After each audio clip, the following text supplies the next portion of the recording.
Noong kasagsagan ng pananalakay ng mga lamok sa Pilipinas na nagdadala ng sakit na dengue, naging tampok sa mga balita ang isang uri ng halamang gamot na ayon daw sa mga sumubok na nito ay nakapagpapagaling sa sakit na dengue.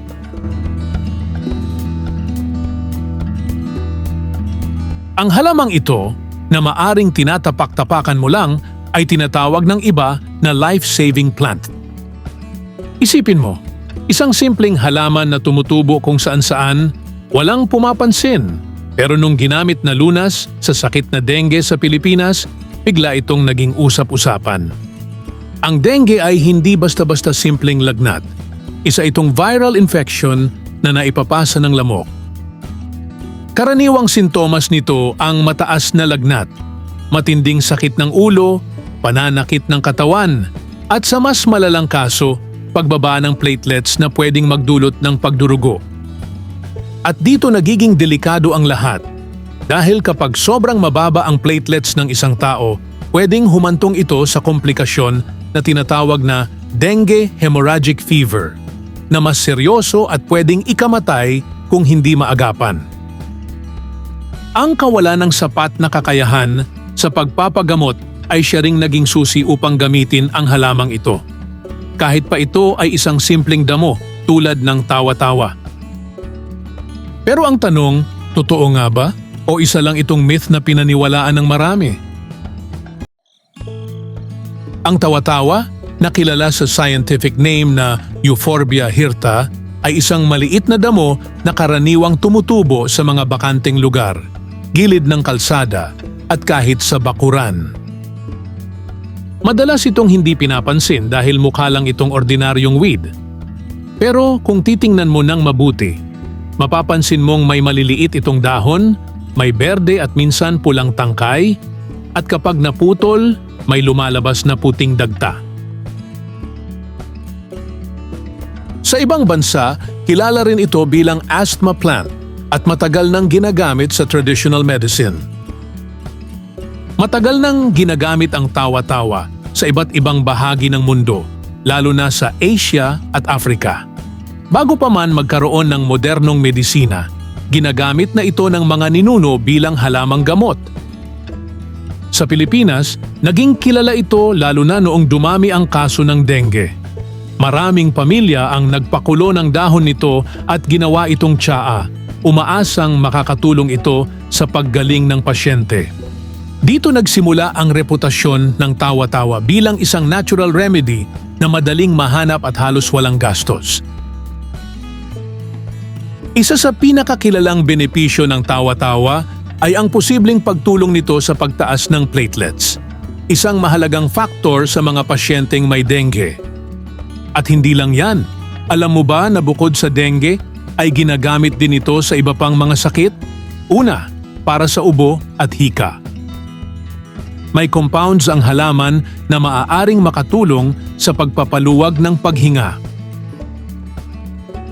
Pangalawa, sa diarrhea. Ang pinaglagaan ng dahon nito ay iniinom bilang herbal remedy para sa stomach issues. Pangatlo, sa sugat. Ang katas nito ay minsan ginagamit bilang panlinis ng sugat dahil sa taglay nitong antibacterial properties. At panghuli, bilang general immune support. Dahil sa mga natural compounds nito, pinaniniwalaan na nakakatulong ito sa pagpapalakas ng resistensya ng katawan. Ang tawa-tawa ay pinag-aaralan na ng mga scientists para sa posibleng medical applications.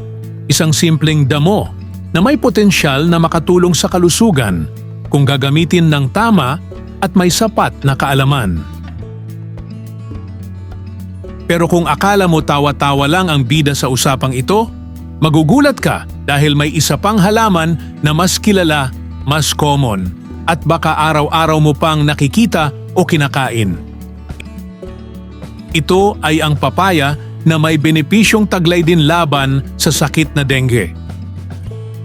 Yung simpleng prutas na madalas nasa hapag o palengke, hindi lang pala pang dessert o pampadali ng digestion. Dahil sa likod ng ordinaryong itsura nito, may isang bahagi ng halaman na matagal nang pinag-uusapan pagdating sa dengue.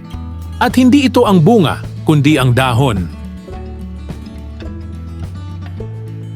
Sa loob ng maraming taon, kumalat ang iba't ibang kwento at testimonya tungkol sa papaya leaves. May mga pamilya na nagsasabing nakatulong ito sa pagpapataas ng platelet count ng pasyente. At kung iisipin mo, dito nagiging mas seryoso ang usapan. Dahil ang dengue ay isang seryosong sakit. Kaya naman, natural lang na maghanap ang mga tao ng kahit anong pwedeng makatulong. At dito pumapasok ang papaya bilang isa sa mga pinaniniwalaang natural na suporta.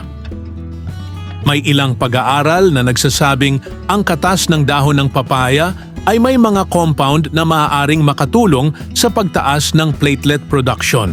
Hindi ito parang himala o instant na solusyon, pero sapat ito para makuha ang atensyon ng mga researchers at lalo na ng mga ordinaryong tao na naghahanap ng pag-asa. Sa katunayan, sa ibang bansa, ginagawa pa itong supplement at inilalagay sa capsule form. Isang patunay na patuloy itong pinag-aaralan at hindi basta-basta lang pinapansin. Ang maganda pa sa dahon ng papaya ay hindi lang ito gamot laban sa dengue. Ginagamit din ito bilang pangsuporta sa mga problema sa tiyan gaya ng kabag, di natutunawan at panlaban sa parasito sa bituka o bulate sa tiyan. Iniuugnay din ito sa malaria at sa type 2 diabetes.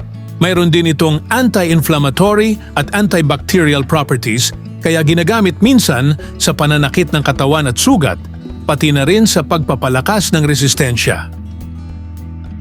Bagamat na kahit may mga pag-aaral at testimonya, hindi pa rin sapat ang ebidensya para masabing ang papaya leaves ay isang ganap na gamot laban sa dengue. Ibig sabihin, may potensyal pero hindi pa sigurado.